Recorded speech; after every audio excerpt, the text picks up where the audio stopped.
Bruce Lee's top 9 rules for success. If you follow my work, you will know that I am one of the biggest fans of Bruce Lee. You see, I was born in Hong Kong. When I first immigrated to Canada when I was 14 years old, the high school that I was going to back then, I was one of the only 3 Chinese in my school. So it was a very difficult period for me because I had no friends. I couldn't speak a word of English, and every single week I was getting bullied in school. And I was super skinny, probably 110 pounds, 112 pounds, like a monkey. And so during that period of time, it was a very depressing period in my teenage year. And remember, one night I was flipping through different channels, through cable, and I came across one of Bruce Lee's movies, Return of the Dragon, where he was visiting Rome, and as someone who couldn't speak a word of English, and as you know, then he would be kicking ass and taking names and beating up the bad guys. From that moment on, he became my hero. He inspired me to learn martial art. He inspired me to be a better version of myself. A lot of what I do as a businessman, as an entrepreneur, as a leader today, I learned from Bruce Lee. I've had the fortune to study under 2 of Bruce Lee's original students, Sifu Ted Wong and Sifu Joe Louis. And today I want to share with you, from my perspective, what are the 9 rules for success from Bruce Lee. My last name is Lee, Bruce Lee. I was born in San Francisco in 1940. Really, to me, ultimately, martial art means honestly expressing yourself. Now, it is very difficult to do, okay? As Bruce Lee said, ultimately, martial art is about expressing yourself honestly, and it's very, very difficult to do. And in business, I believe it is the same way. It's very, very difficult to do because very often, because of insecurities, very often people put on this mask or this facade that they need to be someone that they are not in order to impress other people. Or when you're communicating with other people, it could be through social media, it could be one-on-one, or even you're speaking to groups. How do you be your most authentic self? How do you just be yourself and you say to yourself, you know what, here I am, and I'm good enough, just being who I am. Easy to say, not easy to do. Look around. I always learn something, and that is to be always yourself and to express yourself, to have faith in yourself. Do not go out and look for a successful personality and duplicate it. I couldn't agree with Bruce Lee more because at first, maybe you're trying to imitate someone and you look for a successful personality. It could be me, it could be anybody. And sometimes I see it on social media too, where I could see my fans and say, oh, Dan, I want to be just like you. Don't try to be like me. Be you. Be the best version of you that you could be. You don't need to be like me, right? If I try to be like you, 100% I would fail. If I try to be Tony Robbins, I would fail 100% of the time. But I could do a pretty good Dan Lok, right? So be yourself, express yourself honestly, and be the very best that you could be. You are not ready. I know. Like everyone else, you want to learn the way to win, but never to accept the way to lose. To accept defeat, to learn to die is to be liberated from it. So when tomorrow comes, you must free your ambitious mind and learn the art of dying. To learn the art of dying. This is a very profound lesson from Bruce. What does he mean by that? You see, sometimes we get so attached to the goals. Sometimes we get so attached to how to achieve their goals. One of the things that I've learned from my Sifu, from my martial arts Sifu, is that he said, okay, so Dan, when you try to attack and you say, you know what, I'm gonna hit the opponent this way. And then you say, I'm so fixated, I'm gonna hit him this way and he's not gonna be able to block it, I'm gonna hit it. And suddenly when there's an obstacle, you're like, oh, then you all tense up, oh, how come that didn't work? That wasn't going to according to my plan, right? It's not happening the way that I see it in my mind, then what happens is this kind of stuff is the same thing in life. That when we try something, oh, it doesn't work, shit, it doesn't work. What happens? Oh, then you got all tense up. Well, what happens in martial when you got all tense up? You're not relaxed. You cannot react, right? You cannot move. You are so tense. Same thing in life. Where, you know what? There's an obstacle. I can redirect, right? There's another opening, right? I can find other ways. My goal is still the same, that I want to hit the target, but the way I go about it might change. So the more sometimes when you try to win, the more you attach to the outcome, sometimes it's counterintuitive. But when you let go of the need to control, doesn't mean we don't strive, doesn't mean we don't try, doesn't mean we don't do our very best. But when you are doing that at the same time internally, you let go of your need to control. That's how you win. I have already made up my mind that in the United States, I think something about the Oriental, the true Oriental should be shown. Hollywood sure as heck hasn't. You better believe it, man. I mean, it's always that pigtail and bouncing around, chop, with the eyes slant and all that. I could relate with this so much. That as me, as an influencer, as a businessman, as someone who, quote unquote, have built something significant in the Western world, as a speaker, maybe the only Chinese speaker that have been on TEDx stage twice as an opening speaker. When I was getting started, it is exactly the same thing, that I experienced racism, that people look at me a certain way, that, oh, Dan Lok, you cannot be successful because you are yellow, you are young, right? You're Chinese, you're Asian, you speak with an accent, and all these things that I am proud today. I have done a small part with what I do, showing the world that, hey, you know what? Even though I'm an Asian, in the Western world, I could be successful. You could be successful. Doesn't matter if you're Asian, doesn't matter you're minority, doesn't matter you're Indian, it doesn't matter your background. I don't care.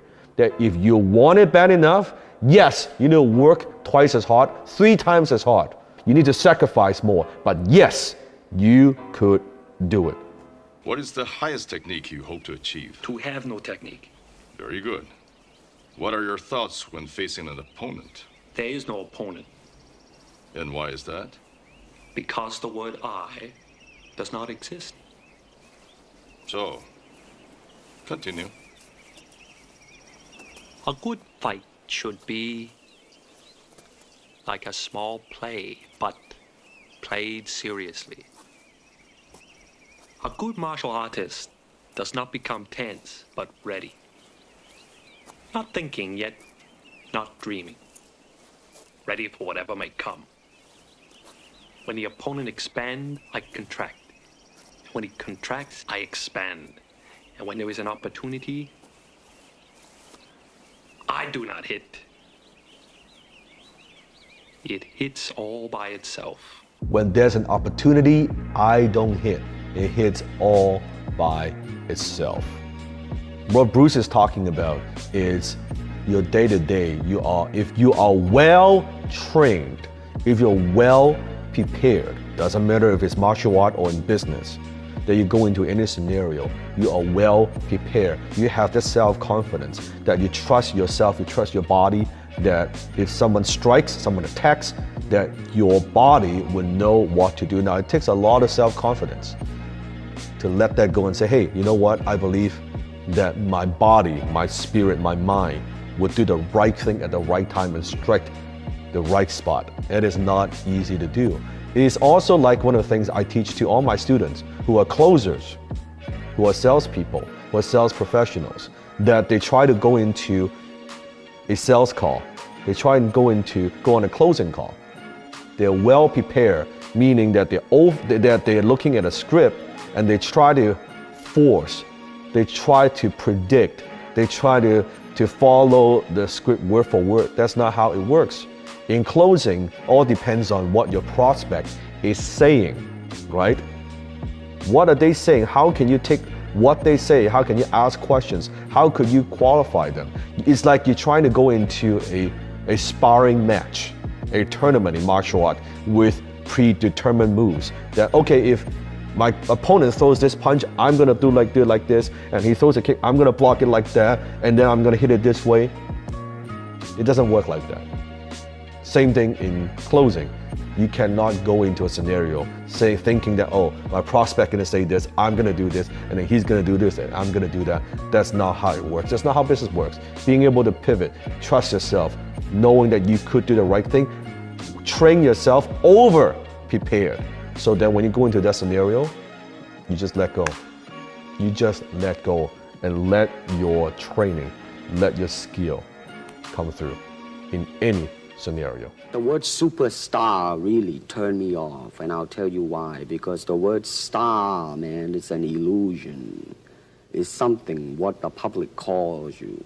You should look upon oneself as an actor, man. I mean, you would be very pleased if somebody say, hey, man, you are a super actor. It is much better than, superstar. I agree with this, as I have now so many followers from all over the world, millions and millions of fans. I don't see myself as, oh, I'm a star or I am, a celebrity. I'm still just me, right? I'm just a man. So when people call me, oh, I'm a YouTube star, I don't see myself as a YouTube star. It's just a platform that I have, that I share my message, my story with you. That's all that is. It just happens to that I have millions of people follow what I do and study my work, and they enjoy what I share with them. I see myself as, if the people call me a star, I prefer my students, they call me Sifu, as a mentor. That I take pride, I take joy in that, or they just call me a mentor. It's very, very simple. I think that's a more appropriate term, so I could totally relate to Bruce, what he's saying here. All type of knowledge ultimately means self-knowledge. This is probably one of the most important rules for success that I have learned from Bruce Lee, and that is all knowledge ultimately means self-knowledge. What it means is self-awareness, knowing yourself, knowing your own strengths, knowing your own weaknesses. How much do you know yourself? Most people do not know themselves that well. They don't understand themselves. You ask them, what is your purpose? What is your passion? What do you like? What you don't like? They have no clue. It's very difficult to make any kind of decisions or choose a career path or choose a business or whatever it is that you want to do if you don't know yourself, or during the path on the way, achieving your goal and you are not sure. All the confusion, the lack of clarity, I promise you, all comes from lack of self-awareness. It is like a finger pointing away to the moon. Don't concentrate on the finger or you will miss all that heavenly glory. Don't focus on the finger or you'll miss all that heavenly glory.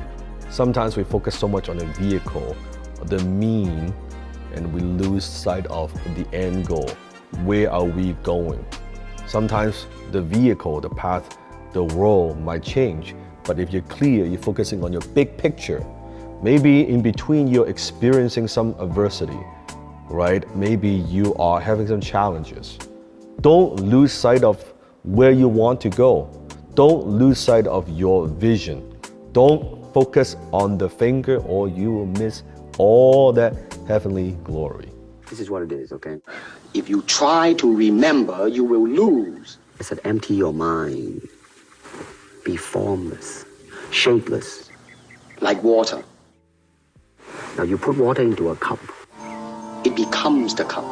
You put water into a bottle, it becomes the bottle. You put it in a teapot, it becomes the teapot. Now water can flow or creep or drip or crash. Be water, my friend. Be water. Be flexible with your approach. It also means to be able to adapt, not get so fixated in your own way, being able to learn from everybody else in different scenario, right? A lot of my business acumen and knowledge and experience I learn from a lot of different people. It's not just, okay, this is the way that I've been doing it, this is the only way I do it. No, you have to adapt and change. The way you do business, the way you do marketing, the way you do closing, the way you do sales, you have to adapt. You have to be able to absorb, right? One of the things that Bruce Lee talked about is absorb what is useful, reject what is useless, and add what is eventually your own. So at first you have to learn from everybody, and eventually you will develop your own style. Those are Bruce Lee's top 9 rules for success. If you want to see more of these type of videos, comment below. And remember, be water, my friend.